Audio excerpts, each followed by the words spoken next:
Bismillahirrahmanirrahim. Assalamualaikum warahmatullahi wabarakatuh. Asyhadu an la ilaha illallah, asyhadu anna Muhammad Rasulullah. Allahumma sholli ala sayyidina Muhammad wa ala ali sayyidina Muhammad. Kama sholaita ala sayyidina Ibrahim wa ala ali sayyidina Ibrahim bil alamina innaka Hamidum Majid.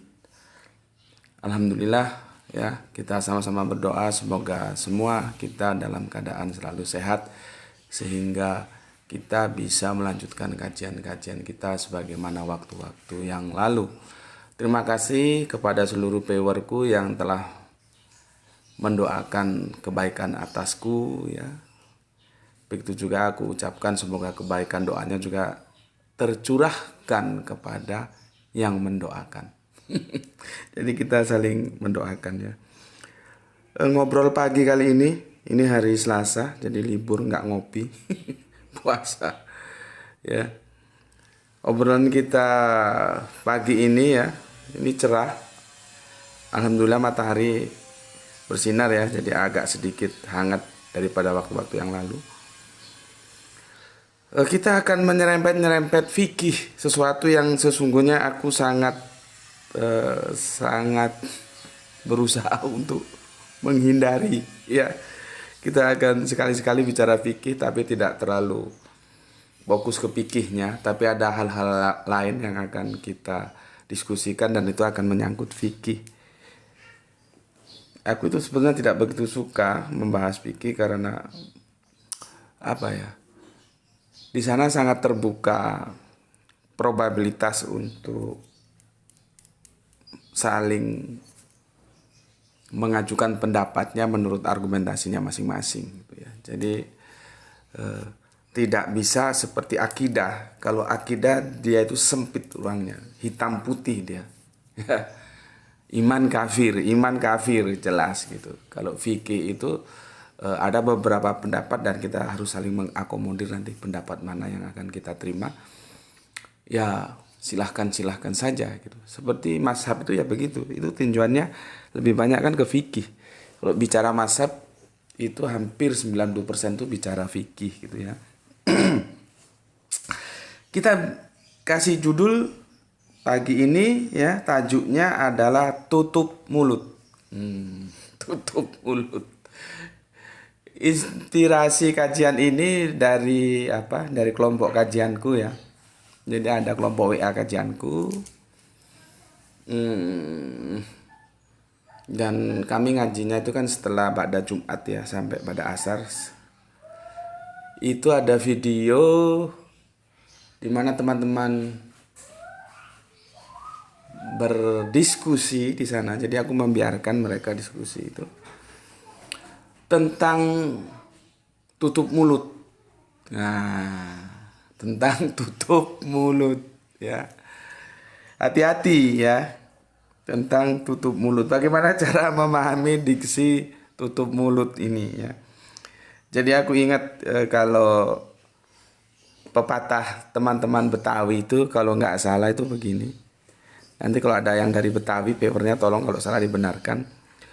Biar pecah di perut asal jangan pecah di mulut.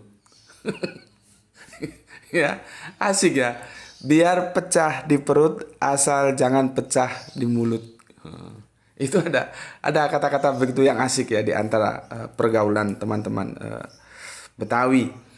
Itu artinya bahwa dia akan memegang rahasia itu dan tidak akan dia sampaikan kepada siapapun. Begitulah ya. Jadi hubungannya dengan mulut. Biar pecah di perut tapi tidak akan pernah atau jangan sampai pecah di mulut. Ya. Ada lagi begini, uang tutup mulut gitu ya. Apa itu uang tutup mulut ya? Ada lagi begini, nanti semuanya harus tutup mulut loh ya. Nah, itu gimana itu cara memahaminya itu? Apa ada seperti penutup mulut gitu ya, suruh pasang nanti tutup mulutnya tutup gitu ya? Apa ditutup gini ya? Ya kan itu harus dipahami secara tepat diksi-diksi itu ya. Karena kalau salah memahami diksinya ya jadi kacau. seperti aku sudah tunjukkan bagaimana diksi jana itu dipahami secara salah di surat An-Najm. Akhirnya salah memahaminya. Karena jana itu dia bisa isim makna, bisa isim zat. Tidak serta-merta jana itu, kalau jana itu dipahami sebagai surga ya bubar. Karena jana juga bisa dipahami sebagai taman. Ya. Kan sudah aku bikin surat An-Najm. Dan yang terakhir tentang jin. Jin mau dipahami sebagai apa?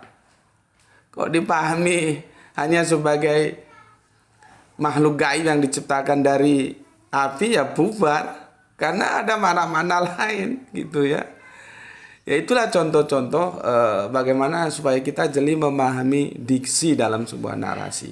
Begitu juga kali ini sebetulnya aku tidak terlalu fokus ke fikihnya, tapi aku akan mengajak kalian hati-hati memahami sebuah diksi-diksi dalam narasi, baik itu dalam Al-Quran maupun hadis ya. Seperti kita tahu di saat wabah ini ya, ada perintah untuk menggunakan tutup mulut. Itulah ya, perintah menggunakan tutup mulut. Dan akhirnya khususnya di kelompok kajian yang aku bersama teman-teman itu, teman-teman ada yang bertanya, itu tutup mulut maksudnya gimana gitu. Coba ambilin maskernya Bapak di motor ya. Di motor atau boleh. Silahkan. Boleh, mana? Ini ya. Nih, kan gini kan? Ada dijelaskan gini. Jadi, nah ini aku peragakan ini ya, yang ramai didiskusikan teman-teman itu. Ada yang ustadz bilang begini. Jadi kita diperintahkan tutup mulut ya. Jadi kalau kita masuk ke masjid ya ketika sholat itu harus dibuka begini ya.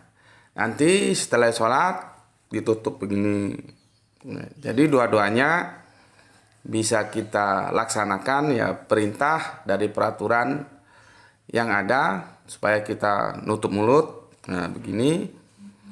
Tapi nanti ketika kita sholat ya harus dibuka penutupnya begini. Nah, jadi dua-duanya bisa kita penuhi gitu. Terus teman-temanku ini kan kacau-kacau semua ya. Ada yang tanya, loh itu tutup mulut seperti apa maksudnya gitu loh. Si ustadznya yang memberi peragaan itu dia memahami tutup mulut secara harafiah. Ya tapi kita hormatilah sebagai sebuah pendapat kan. Dia memahami tutup mulut secara fisik bukan metafisik ya. Jadi pendekatannya physically. Padahal dalam kehidupan ini ada yang fisik, ada yang metafisik, ada yang isim makna, ada yang isim zat. Mau lari kemana itu tutup mulut yang dimaksud oleh hadis itu? Ya, apabila kamu sholat jangan tutup mulutmu gitu ya. Itu tutup mulut yang seperti apa? Sama seperti tadi. Nanti kalau kita pulang semua harus tutup mulut. Nah, misalkan ada perintah begitu. Apa mulutnya ditutupi begini gitu. Terus ada lagi yang bilang, tenanglah kalau sama aku. Tenang. Ya, aku tidak akan menyampaikan kepada orang tentang yang kamu lakukan tadi.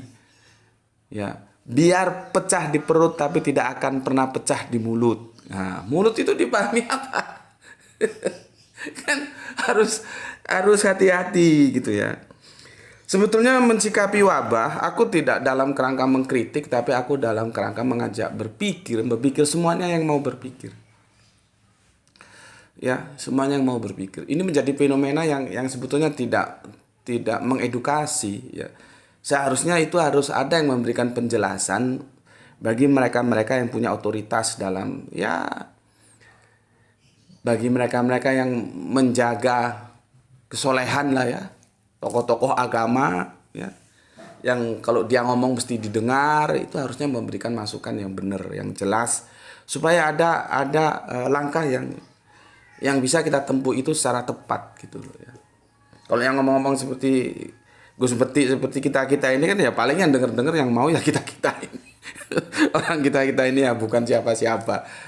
Meskipun kita ini apa-apa tapi kan bukan siapa-siapa kalau dibanding dengan tokoh-tokoh pemuka-pemuka organisasi keagamaan itu kan banyak yang dengar gitu. Ya. Jadi kadang-kadang kita kan berpikir begini, kalau sudah pakai masker itu dikatakan untuk mencegah supaya wabah tidak menyebar. Ngapain juga harus ditambah lagi jaga jarak? Kalau sudah jaga jarak, ngapain lagi harus pakai masker? Kan cukup jaga jarak saja. Nanti belum jaga jarak, belum pakai masker, suruh vaksin. Kalau vaksin sudah cukup, ngapain harus jaga jarak, ngapain harus pakai masker?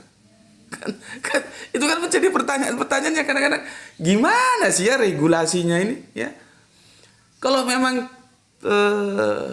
pakai masker sudah itu bisa tidak menghambat ya, tidak menimbulkan penyebaran wabah, jadi terhambat, ya sudah nggak usah jaga jarak. Ini sudah suruh pakai masker, suruh jaga jarak lagi, suruh imunisasi lagi. Terus gimana betulnya? Cari satu aja yang tepat langkah apa yang kita tempuh. Kan seharusnya begitu. Jadi tidak semuanya dilakukan. Tapi kalau yang bilang nggak apa-apa nih semuanya dilakukan, itu tidak efektif. Dalam hitung-hitungan analisa ya, sebuah keputusan itu ada yang memberikan keputusan optimal, ada yang maksimal, minimal. Yang kita cari yang optimal itu seperti apa? Gitu loh ya. Seperti apa begitu. Jadi satu kali kalau kita perang itu istilahnya satu peluru satu sasaran. Nggak 12 peluru baru kena satu sasaran, rugi kita. Kalau bisa satu peluru satu sasaran kan lebih enak. Nah, terus dari langkah-langkah pencegahan ini mana yang kita harus ambil? Masker, jaga jarak, vaksin mana? Jadi itu lebih tepat dan harus ada sebuah data empiris. Selama ini data empiris katakanlah di masjid. Kan kita kalau berbicara akademis kan berbicara data, nggak bisa asal bicara saja. Kalau bicara saja itu tatarannya masih hipotesa. Jadi kita takut terhadap sebuah hipotesa sebetulnya. Karena belum ada misalkan fakultas apa kok dari universitas mana kok mengadakan sebuah penelitian, survei dan itu dilakukan secara murni akademis tanpa membawa kepentingan apapun. Terus nanti kesimpulannya bagaimana? Apakah memang di masjid itu tempat penyebaran wabah atau tidak? Kan itu harus ada bukti empiris. Sekarang tidak, kita hanya berkutat di dalam hipotesis saja. Gitu. Padahal aku kadang-kadang heran juga. Itu percaya sama Al-Qur'an enggak sih? Ya. Ya, percaya enggak sih kalian sama Al-Qur'an? Kalau kalian enggak percaya ya enggak tahu lah, ya. Coba surat, nggak usah aku tulis karena kita ini ngobrol pagi ya. Coba kalian baca surat Al-Baqarah surat 2 ayat 125 ya. Ini yang bilang Allah loh ya. Ini yang bilang Allah ya. Dan ingatlah ketika kami menjadikan rumah tempat berkumpul, maksudnya di situ tentunya Ka'bah ya. Bait Allah lah ya. Kami ini Allah ya. Dan ingatlah ketika kami menjadikan bait Allah ya, tempat berkumpul ya, dan tempat yang aman. Diksinya itu aman, jelas. Aman bagi manusia. Dan dijadikan makam Ibrahim itu tempat sholat. Ini teman-teman Kristen yang belum paham diksi makam, tanya sama teman-teman Islam ya. Karena kalau kuburannya itu di Hebron, bukan di Makkah. Kuburannya Kanjeng Nabi Ibrahim ya, di Hebron sana. Dan dimakamkan berdua bersama kedua putra tercintanya, yaitu Ishak dan Ismail. Jadi nggak ada catatan historis Ishak dan Ismail itu bertengkar, nggak ada. Cuman sekarang kenapa pengikutnya kok saling bertengkar? Itu kan seharusnya kita mengacu ke pendekatan teologis. Benai ab ehad, bibit yang satu. Mereka berasalkan dari bibit yang satu yang akhirnya melahirkan suku-suku bangsa, dan itu berimplikasi ke teologis juga ya, Yahudi, Nasrani, Islam. Semua berasalkan dari benai ab ehad. Siapa benainya? Siapa yang ehad itu? Bapak Abraham. Jadi kemesraan antara Ismail dan Ishak itu sangat-sangat mesra sebagai saudara. Lalu mengapa kita harus bertikai? Gitu ya. Itu kapan-kapan lah kita diskusikan itu ya. Jadi yang jelas di sini kata makam harus dipahami tempat berpijak, tumpuan kaki, kuburan. Kalau kuburannya ada di Hebron sana, di Gua Maxvela. Ya. Ini kalau anak-anak sekolah Alkitab semester 1 2 aja belum ngerti ini. Ya, nggak tahu semester berapa diajari tentang sejarah itu. Ya itulah perlunya education ya. Oke. Aku bacakan lagi. Dan ingatlah ketika kami menjadikan bait Allah, aku pakai bait Allah aja supaya enak, tempat berkumpul dan tempat yang aman bagi manusia. Itu yang ngendikan, itu yang mengucap itu Allah. Allah sudah jadikan bait Allah itu aman bagi manusia. Ya. Selanjutnya, dan jadikanlah makam Ibrahim itu tempat sholat, dan telah kami perintahkan kepada Ibrahim dan Ismail, bersihkanlah rumahku, ya, rumah Allah, bait Allah, untuk orang-orang yang tawaf, orang-orang yang iktikaf, orang-orang yang ruku, dan orang-orang yang sujud. Yang aku mau sampaikan kepada kalian di sini, perhatikan. Kalian percaya nggak sama Al-Quran ini? Gitu loh. Lihat ya. Dan ingatlah ketika kami menjadikan bait Allah tempat berkumpul dan tempat yang aman bagi manusia. Jadi bait Allah itu yang punya Allah. Setiap tamu Allah itu dijamin keamanannya oleh Allah. Gitu loh. Aku pakai Allah, pakai lisanul Ibraniun ya. Kalau Arabiun itu Allah ya. Yang hebat lagi orang Indonesia, khususnya orang Islam, meskipun tulisannya Allah tapi nggak mau baca Allah tapi Allah gitu. Itu juga, itulah fenomena sosiologi. Makanya budaya itu perlu dipelajari ya, supaya kita ngerti duduk permasalahannya. Oke, kembali ke masalah ke ini. Ka'bah, bait Allah, karena ini yang dirujukkan Ka'bah, itu mewakili semua bait Allah yang terbesar di muka bumi ini. Karena aku sudah bilang kemarin bahwa bersujud, bersolat, masjid itu, bumi ini masjid. Ya, kita boleh sholat di mana saja, ya. Itu bumi itu tentunya dengan tempat yang bersih lah ya, jangan dipukul rata. Aku mengatakan di mana saja itu kamu pahami secara sempit ya. Misalkan kamu sedang kalau dulu ya, orang-orang tua kami dulu, nenek-nenek kami dulu, kalau misalkan mereka ke kebon gitu ya, terus masuk duhur, terus mau ke langgar, kami nyebutnya langgar, mau ke musola, ke masjid, waktu sudah nggak nutut, mereka sholat di kebon, boleh, nggak masalah, karena bumi ini masjidnya Allah, tempat sujud, ya. Maka kalau kamu tidak mau sujud sama Allah, silakan kamu keluar dari bumi gitu loh, kamu keluar. Kalau kamu tidak mau sujud sama Allah, kamu keluar dari bumi, ini buminya Allah, ngerti kamu? Silahkan. Ini buminya Allah yang bikin. Kalau kamu tidak mau sujud sama Allah, cari tempat lain. Jangan di bumi ini, gitu loh. Ya. Itu maksudnya. Ngaji itu nggak ada model lemah gemulai. Kalau mau ngaji yang lemah gemulai nggak ada di sini. Silakan cari di yang lain tuh, mungkin ada. Kalau di sini nggak ada. Kita ngomong belak-belakan aja. Kalau kamu tidak mau sujud sama Allah, cari tempat lain. Karena bumi ini buminya Allah. Ya. Cari. Oke, aku lanjutkan. Allah sudah jamin ya. Masuk ke bait Allah itu aman. Dan bait Allah itu pada konteks ini memang yang menjadi pembicaraan adalah Ka'bah. Tapi Ka'bah itu mewakili bait Allah yang lain yang tersebar di muka bumi ini. Kalau kamu masuk ke bait Allah, kamu sudah dijamin aman sama Allah. Kok masih jaga jarak, masih pakai masker? Kamu percaya enggak sih sama Al-Quran?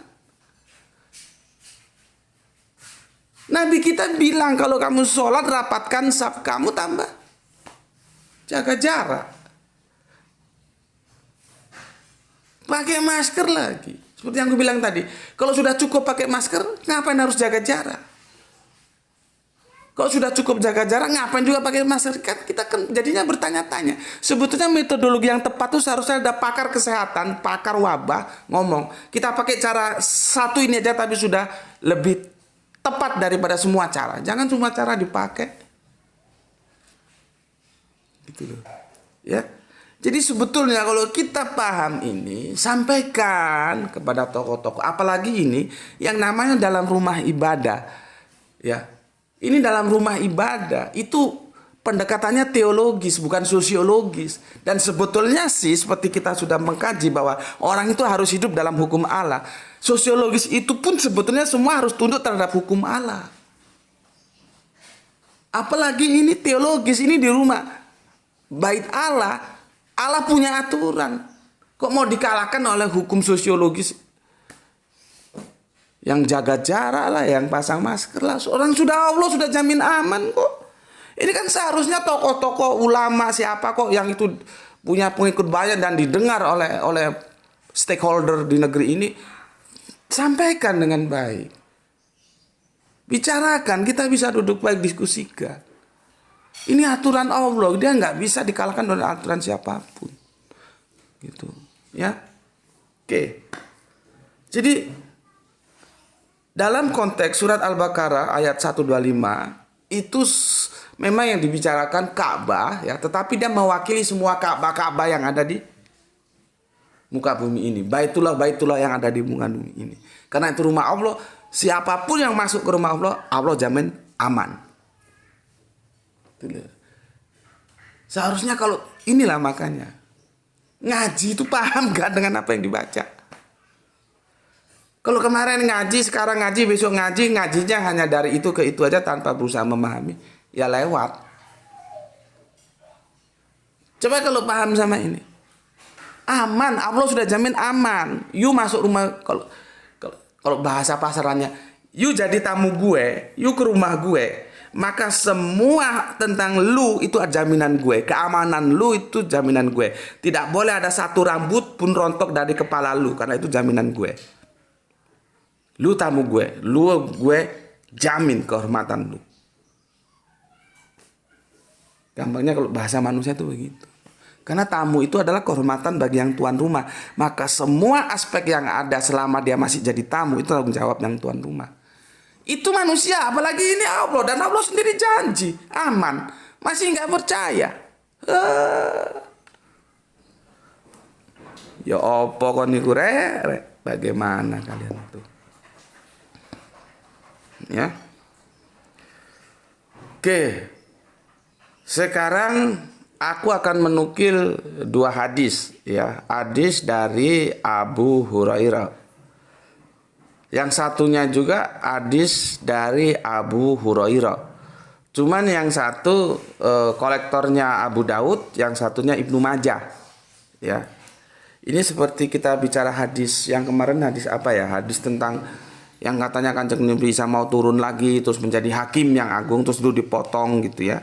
Jadi ada hadis yang itu lengkap, ada hadis itu yang separuh gitu ya. Makanya belajar hadis itu memang ribet seperti itu ya. Ini akan berkaitan dengan itu ini. Kalau aku baca ya hadis dari Abu Hurairah ya, tetapi kolektornya ini hadis riwayatnya Abu Daud yang mengkoleksi ya. Begini. Jadi sanadnya ini ke Abu Hurairah semua ini ya. Tapi matanya beda. Ada yang lebih lengkap.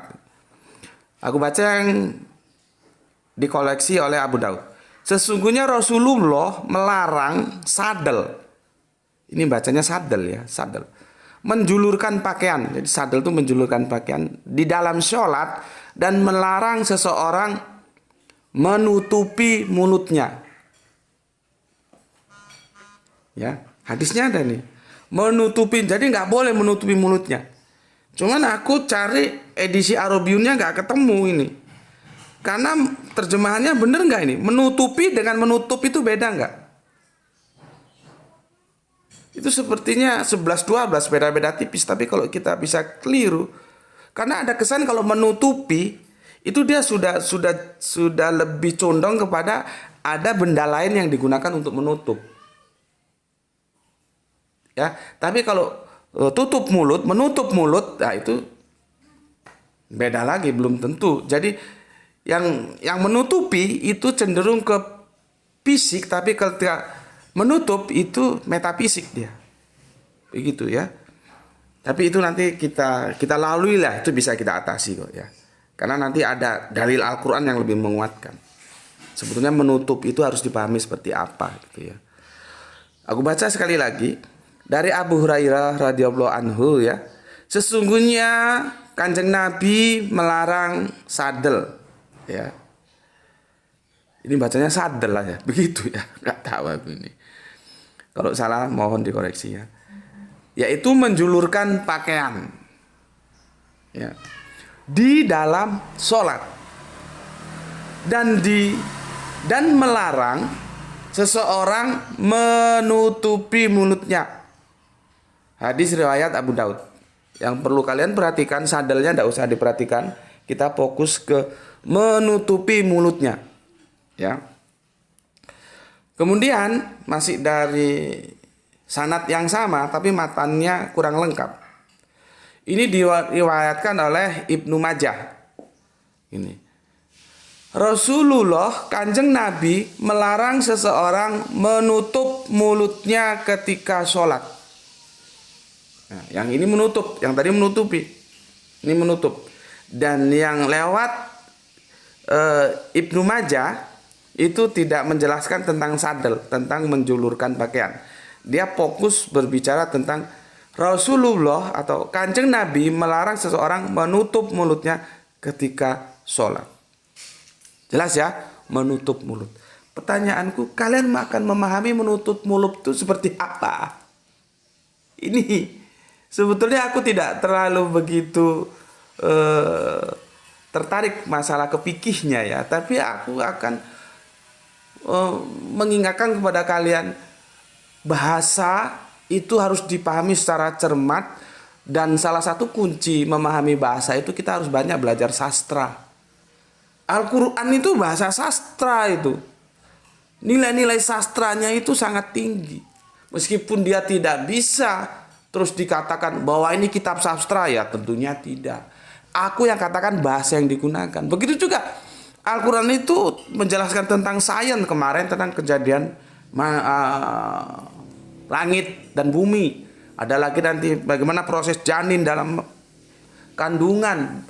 Tapi demikian nggak bisa Al-Quran itu diklaim sebagai kitab sains atau kitab menjelaskan tentang genetika, tentang embriologi, nggak bisa.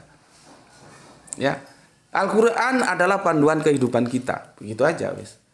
Dia bercerita tentang sains ada, bercerita tentang embriologi ada, bercerita tentang makrokosmos, mikrokosmos ada, bercerita tentang sejarah juga ada, tapi bukan buku sejarah. Ya, paham ya?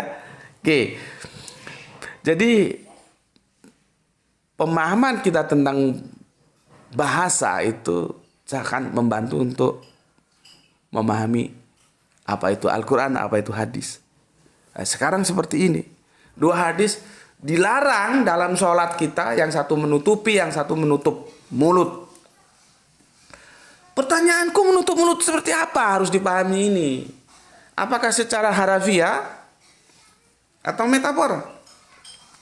Ini kita tidak boleh menutup mulut.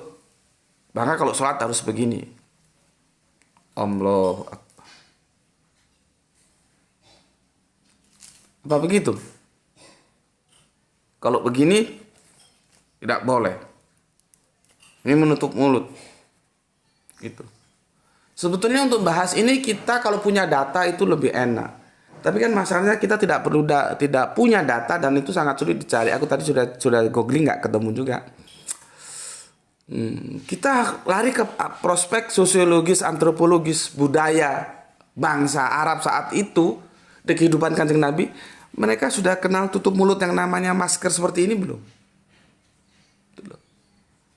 Itu yang perlu kita ketahui sebetulnya. Dan dalam kerangka apa mereka kok harus pakai nutup mulut saat itu sehingga Kanjeng Nabi melarang? Ini kita tidak punya data. Ini kita berbicara kehidupan dunia abad 6, abad 7 loh ya. Jangan kamu bayangkan abad kemarin sore. Sekitar 15-an lebih abad ke belakang sudah ada masker gini belum? Atau mungkin dulu namanya bukan masker lah, apalah. Tapi ya sudah ada alat seperti ini belum? Alat tutup mulut ada belum? Gini. Karena kalau dia dipahami secara harafiah, dia harus ada alat yang digunakan untuk menutup mulut. Yang sekarang kita bilang masker. Masalahnya pada waktu dulu sudah ada belum alat penutup, dan itu untuk apa digunakan? Kalau itu sudah ada, itu semakin bertambah data, meskipun belum tentu benar, semakin bertambah data bahwa yang dibicarakan itu menutup mulut dalam makna harafiah, bukan metafora. Ya. Berapa? 30? Ya. Artinya harafiah itu ada benda lain bicara tentang ini loh, tentang penutupnya. Tapi kalau metafora dia tidak berbicara tentang penutupnya, dan memang tidak ada penutup mulut. Itu ya. Mana yang mau kita gunakan? Ya. Oke. Ini aku harus kutip karena ini harus hati-hati aku baca. Nanti salah lagi, ya. Kalau ini bahasa Arabian ini. Aku jelaskan dulu kaidah usul fikih ya. Kaidah usul fikih itu ada 3 yang biasanya kita pakai. Ini aku hati-hati nih. Al hukmu yaduru ala ilati wujudan wa adaman. Nah, ini ya. Kalau salah-salah dikit ya dimaklumi lah ya. Belum pernah, atau kebetulan aku tidak suka sih ya. Jarang makan kurma ya. Jadi lidahnya tidak makhrajnya tidak pas ya. Aku ulangi, al hukmu, hukmu ini hukum ya, yaduru ala ilati wujudan wa adaman.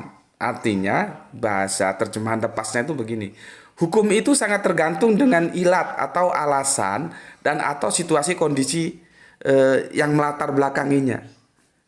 Kalau sudah berbicara ini, kita harus lihat segi antropologis budayanya gimana. Seperti aku bilang tadi dulu, era Kanjeng Nabi mereka sudah mengenal penutup mulut belum? Kalau belum, mereka gunakan dalam kondisi apa sih? Apa yang sama seperti sekarang ada wabah begitu? Sehingga kita tahu kenapa mulutnya ditutup. Kalau pendapatannya fisik. Ya. Oke, yang pertama, yang kedua, darul mafasid mukadamun ala jalbi masyalik. Ya. Ya entah bener entah enggak aku bacanya ini ya dimaklumi aja lah ya, sulit banget. Darul mafasid mukadamun ala jalbil masyalik ya. Apa artinya? Upaya untuk mencegah mara bahaya harus didahulukan, diutamakan ya, daripada untuk mengambil manfaat untuk mendapatkan kebaikan. Ya. Yang kedua, yang ketiga, adaruratu tubihul mahzurat. Ya. Dalam kondisi darurat, hal yang terlarang itu diperbolehkan. Jadi fikih itu kondisional ya. Kalau aku simpulkan dari kaidah-kaidah usul fikih ini, pertama kita harus tahu latar belakangnya, al hukmu yaduru ala ilati wujudan wa adaman. Yang kedua, kita harus mengutamakan menghindari bahaya daripada mengambil ajas manfaatnya atau kebaikannya. Darul mafasid mukadamun ala jalbil masalik ya. Yang ketiga, hukum itu bersifat temporari dan kondisional ya, darurat ya, maka lihat kondisinya itu akan bisa merubah status hukumnya ya, atau adaruratu tubihul mahzurat. Ya, itu kaidah usul fikih seperti itu. Jadi bahasaku kacau ya, lisanul Arabian, nanti kalian tanya sama yang lebih fasih ya, tapi yang penting kerangka berpikir yang aku ajukan itu bisa kalian terima gitu. Ya. Aku pernah dapat, apakah itu cerita, apakah itu pesan dulu guru ngajiku, aku lupa gitu ya. Tapi begini, pesannya itu, kalau kamu sholat itu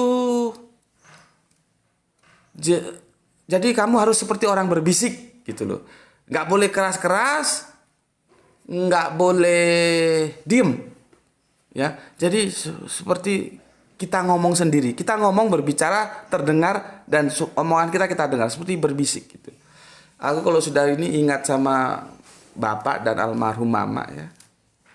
Juga almarhum bapak mertua aku itu kalau datang ke sini dulu itu kalau sholat malam, sholat tahajud itu begitu. Dan itu bagiku asik bagiku dan asik bagi yang sholat. Jadi kalau aku sholat begitu, aku merasakan bahwa bapakku, mamaku itu sedang berkomunikasi dengan Allah. Dan sholat itu memang berkomunikasi dengan Allah, berbicara. Makanya nanti kita bahas, aku masih janji-janji aja ya, mohon maaf, tentang sholawat. Yang disalah pahami karena artinya salah. Sholawat itu apa? Harus dijelaskan. Kalau seperti terjemahan yang ada, ya jangan salahkan yang tanya kalau bilang bagaimana mau selamat, orang nabinya aja belum selamat. Ya. Sholawat itu adalah berkomunikasi. Jadi sholawat, sholat itu satu rumpun katanya. Sholat itu berkomunikasi, kita berkomunikasi kepada Allah. Ya. Kadang-kadang aku pernah ada teman, aku tahu dan aku sudah pastikan dia tidak akan bisa jawab. Cuman aku mau goda saja. Dia sudah bawa terbang itu yang gini. Alat musik begini terus ada apa tuh lah. Mau kemana? Mau sholawatan gitu. Terus tak tanya, apa sholawat itu? Diem dia, cuman senyum. Nggak tahu sholawat itu apa. Ya. Ini masalahnya. Kita tidak familiar terhadap idiom-idiom Islam. Makanya kalau kamu tak tanya apa iman itu, jangan kamu jawab iman itu percaya, tak keplandasmu. Nah, kon goblok. Kalau ngaji sama aku harus pinter, jangan tetap bodoh aja, bodohnya hilang. Bener kalau kamu di depanku tak tanya apa itu iman, terus kamu jawab iman itu percaya. Sudah selesai, percaya. Iya percaya. Cuma itu aja artinya percaya. Iya, nah, keplandasmu. Rugi aku didik kamu supaya cerdas, tetap goblok.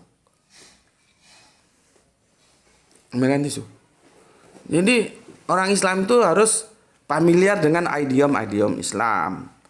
Kalau nggak ngerti belajar, tanya. Makanya yang jadi kacau surat Al-Ashab 33 itu kan karena kita tidak paham apa itu sholawat dan itu tidak pernah dijelaskan. Nabi itu nggak perlu kamu doakan dirimu sendiri aja yang belum tentu jelas. Nabi sudah jelas selamat lah. Ada Nabi nggak selamat, Nabi capopo. Nabi itu sudah pasti selamat. Orang dia yang membawa kita ke jalan keselamatan kok dia belum tentu selamat. Itu logika berpikir aja sudah bisa menjawab kok.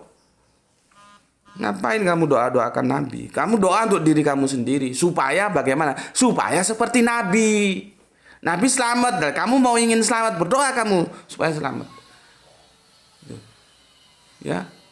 Jadi sholawat itu salah satu maknanya berkomunikasi. Seperti sholat itu berkomunikasi. Bapakku, mamaku, bapak mertuaku kalau dulu datang ke sini tuh kalau sholat isya atau sholat malam itu aku lihatnya asik gitu. Makanya aku bilang asik bagi yang melihat. Aku melihat seolah-olah orang tuaku tuh sedang ngendikan, orang Jawa bilang, berucap, berkomunikasi dengan yang maha agung, dengan Robnya. Itu loh. Makanya Allahu Akbar. Bismillahirrahmanirrahim. Asik dengarnya.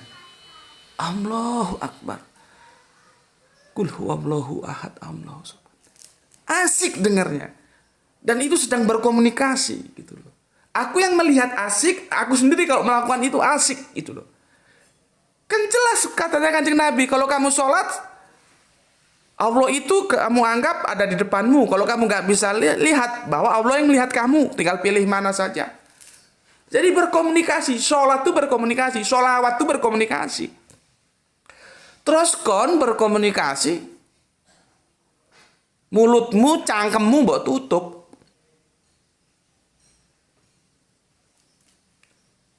Begitu. Ya. Tapi begini, aku tadi cari hadisnya nggak ketemu atau memang hadis itu nggak ada ya.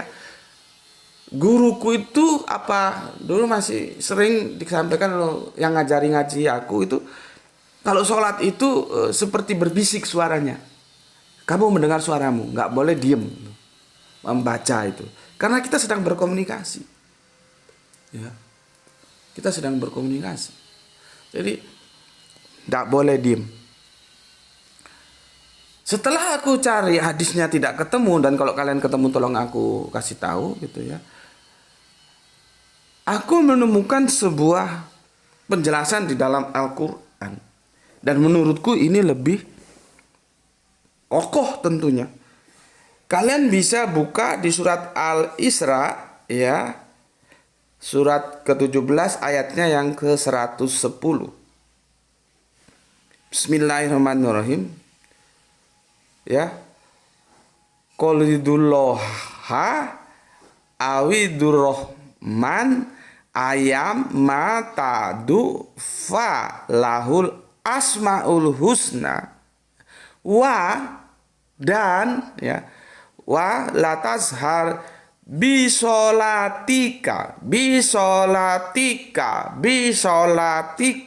wa, dan ya, tadi wa itu dan. La tuqafid biha wabtaghi baina zalika sabila. Mama masak, bapak bersin-bersin, wahin, tolong agak dibuka. Itu juga, itu agak dibuka. Kamu daringnya sudah? Belum, ya wes. Oke, ya, aku lanjutkan. Itu lisanul arabiannya seperti itu ya. Iku tak paseh-paseh no gue. Makrotnya sudah tak paseh-pasehkan. Kalaupun belum paseh ya memang aku nggak jual paseh-pasehan ya. Aku menawarkan kerangka berpikir supaya kalian paham, itu aja. Katakanlah, maksudnya Kanjeng Nabi disuruh mengatakan ya. Kul, katakanlah ya. Serulah Allah atau serulah Ar-Rahman. Jadi nama lain Allah itu Ar-Rahman ya. Ini nama nganu loh ya, ada nama eksistensi, ada nama posisi, harus paham juga di sini.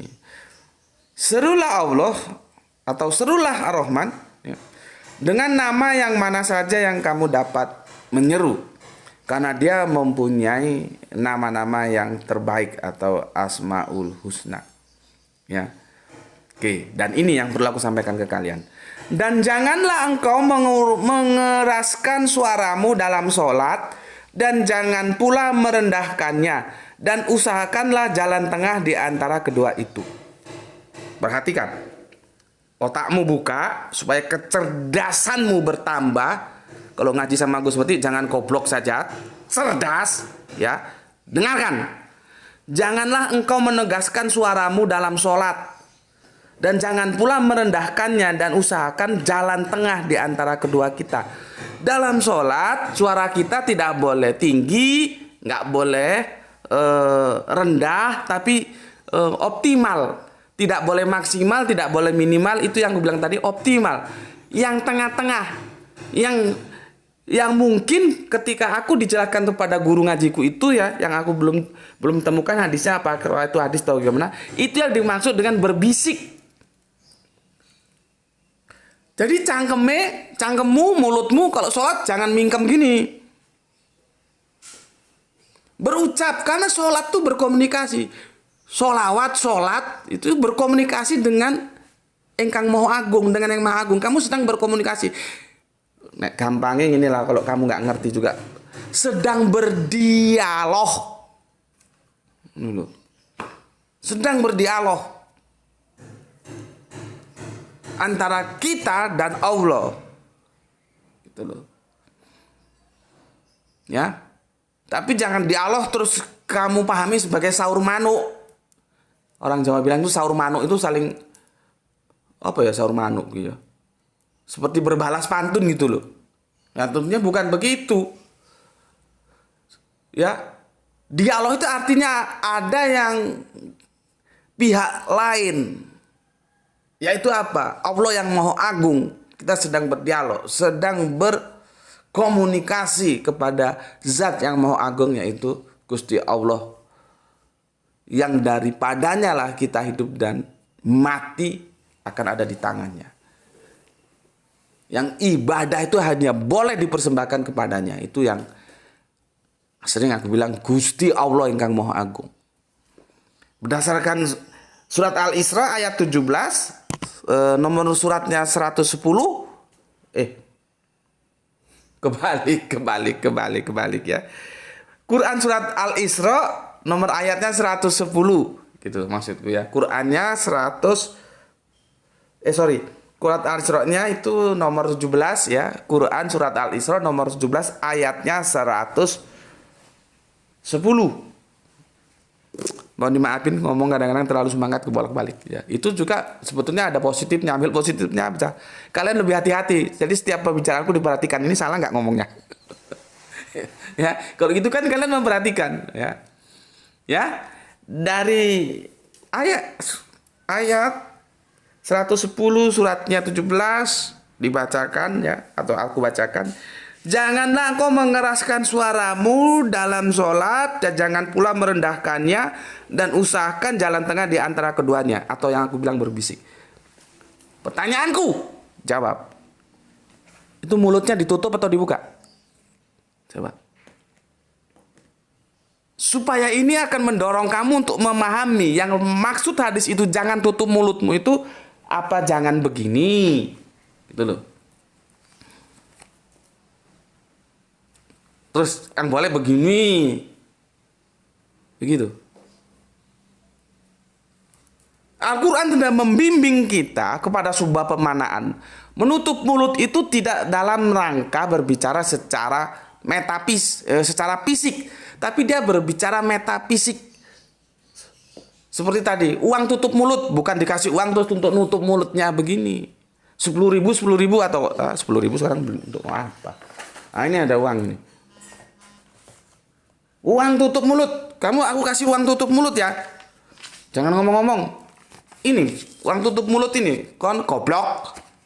Ngaji orang entos. Ini gini. Iya, gini uang tutup mulut.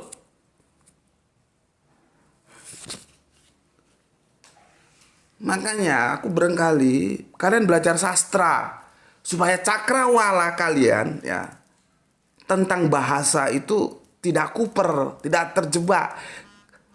Ya, agama-agama samawi yang kita ini Islam, Yahudi, Nasrani, Islam, itu semua agama-agama kitab. Agama-agama kitab di dalamnya ada tulis menulis, ya. Makanya tidak mungkin Kanjeng Nabi itu buta huruf, itu tidak mungkin. Orang mukjizatnya aja kumpulan huruf-huruf kok dibilang buta huruf. Huruf-huruf, ada kalimat, ada narasi, ada diksi, itu adalah bahasa. Maka kita diperlukan berkemampuan dalam dunia sastra sehingga kita bisa memilah. Ini berbicara dalam bahasa apa ya? Bahasa Arabiah, bahasa metafora? Harus jelas. Kesalahan-kesalahan kita ketika dia polisemi, dia dipahami hanya monosemi. Ini yang berbahaya. Kenapa bisa begitu? Karena sudah salah memahami surat Ali Imran ayat 7 tentang ayat-ayat mutasyabihat. Itu racun. Kita dipahami oleh racun supaya kita nggak belajar Al-Quran. Oh, ini ayat mutasyabihat ini kamu nggak boleh ini. Ini remang-remang ini. Kamu nggak boleh, hanya Allah yang tahu. Lah kalau hanya Allah yang tahu ngapain juga dikasih ke kita ini Al-Quran? Itu loh. Makanya kadang-kadang kalau ada komentar ini orang goblok komentar, diam dulu loh gitu loh.